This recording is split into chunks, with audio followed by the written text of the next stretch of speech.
Well, it's the preparation of the Independent National Electoral Commission for the 2015 general elections that we will be focusing on this morning. And Mr. Babatunde Ogala joins us as a legal practitioner and also the former member of the Lagos State House of Assembly. Thank you for coming on this morning. It's my pleasure being here. Good morning. There's been a lot of comments about how ready or otherwise INEC is. If I did themselves, I said, look, we will be ready for the big elections, but some other parties don't think so. In fact, in today's papers, if I remember properly, chairman of APC did say, look, the comments credited to him is that, look, he thinks we need a new INEC, that there's infiltration in INEC. INEC doesn't seem to be ready.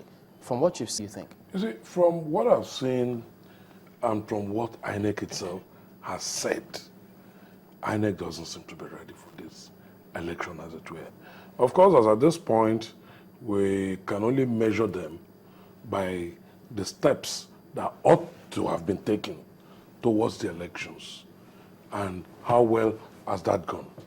And what is that step that has been taken thus far? Permanent voters' cards.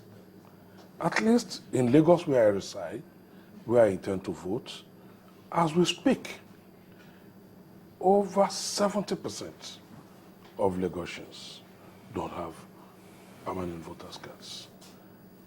It's one thing, it's bad enough that you suddenly came up from the blues and said, oh, you have 3 days, albeit 3 working days, to pick up your permanent voters' card. And even that was bad enough. It was bad enough that even when you said we have 3 days to pick it up, you suddenly woke up and said, no, it's only for 9 local governments of the old 20 in Lagos. You said, oh, suddenly you said we have for only 9 local governments. 11 will come after.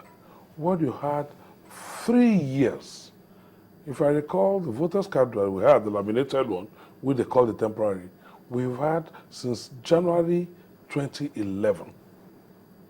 So you've had 3 years to get this ready. And suddenly when it was time, dates announced by you are suddenly not ready. Then we went out, even the 3 days that you gave. The state government, at least in Lagos, proclaimed a holiday on Friday to enable people go out and pick up those cards. Behold, when you got to the polling units, you meet one agent who is unable to cope. The cards are not serialized for ease of distribution. And in most cases, the cards were not even there. And besides that, the agents all came extremely late. In fact, the first day of the pickup was more like a waste. Then you said you granted an extension. As we speak, you now say people can also go to the local government headquarters to pick. As of yesterday, I know of some local governments where you get to the INEC office in the local governments, and for a particular unit, they say, oh, they sent only 5. In some, they are not even there. This is beside the fact that you had done it in phases. It's also beyond the fact that Lagos State, that you had credited with having 6.45 million registered voters, suddenly at the point of registration, you say it's 4.8 that was also ready. And then, even the 4.8 was not, that you had captured. Then suddenly you woke up the next morning and say, oh, a lot of the data were lost on your system and that people should register.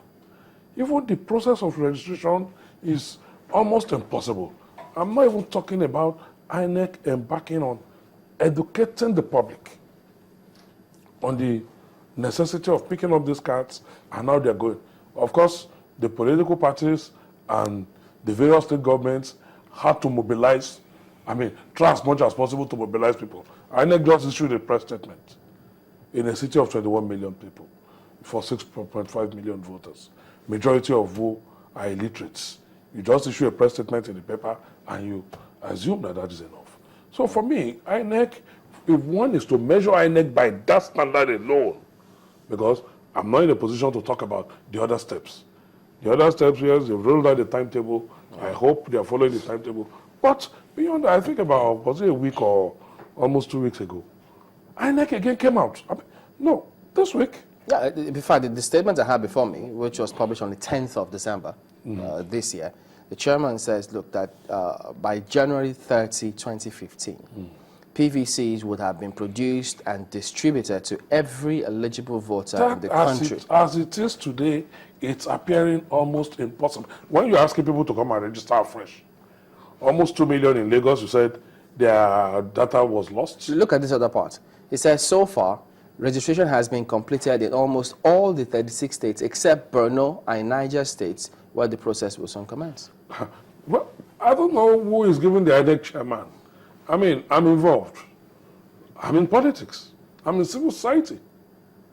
I'm aware. I'm conscious. I'm interested. I monitor. So I do not know where INEC is getting its own, or the INEC chairman is getting his own facts from. I mean, some people are either not telling the man the truth about what is. As I speak to you, in Ilupeju, as I speak, some persons said, even at local government headquarters, almost a word is missing. As I speak in Gowon Estate, my friend told me yesterday that please, we too cannot get our voters' cards. And it's the complaint, it's all over. Have you let INEC, is there communication between the parties or stakeholders and INEC about the current situation of There's things? no doubt about the fact that the parties are shouting and writing. We are talking about it. The papers are talking about it. The complaints are all over. What further communication does INEC need? It's giving us a series of telephone numbers, text your state, your name, your polling units, please text that number. I mean, how do you even give a number for a country of 170 million, just one number? How do you want to process? So, is it not at least commendable that they are willing to say these are their challenges? INEC is telling that they've had challenges and they are going to work on them so that by January 30th, all of this will be taken care of. If they were not speaking at all, wouldn't that be worse? My dear brother, you have a duty. You have 3 years. And this is civic responsibility. Perhaps it is the most important responsibility of the average citizen, because your security, your well-being, your economy, the totality of our being is dependent on the choice of our leaders. And this is one opportunity. I say for the opportune time. They have 3 years in a state where you had, in a situation where you had 3 years to prepare for an exercise. 3 years, mark my words again. We had 3 years from 2011. In fact, almost 4 years to prepare for an exercise. You told us you are ready for distribution. You told us these are the dates we're doing. You told us what exactly we should do. We got ready. Only for you to now come up with fresh challenges. So challenges, something that you've had 3 years to prepare for, and you failed, you don't want to accomplish between now and January 30th. I mean, let me also say, it is the same INEC that says at this 15th hour, says he wants an amendment of the electoral law. Because in case there is need for a runoff, it cannot be accomplished in 7 days. How ready? What does that tell you? So it took you 3 years to know that you need an amendment of the electoral law.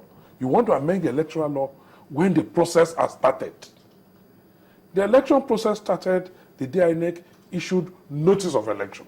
Is it possible the that day INEC issued the timetable? The electoral process has started. As of today, I'm sure nominations for certain offices are closed. Yeah, we'll end today. Some will end. Yeah, almost all, really. Almost all. Okay, is it because possible, the last election is on February 28th. Yeah. 60 days. Is it possible that INEC is being sabotaged?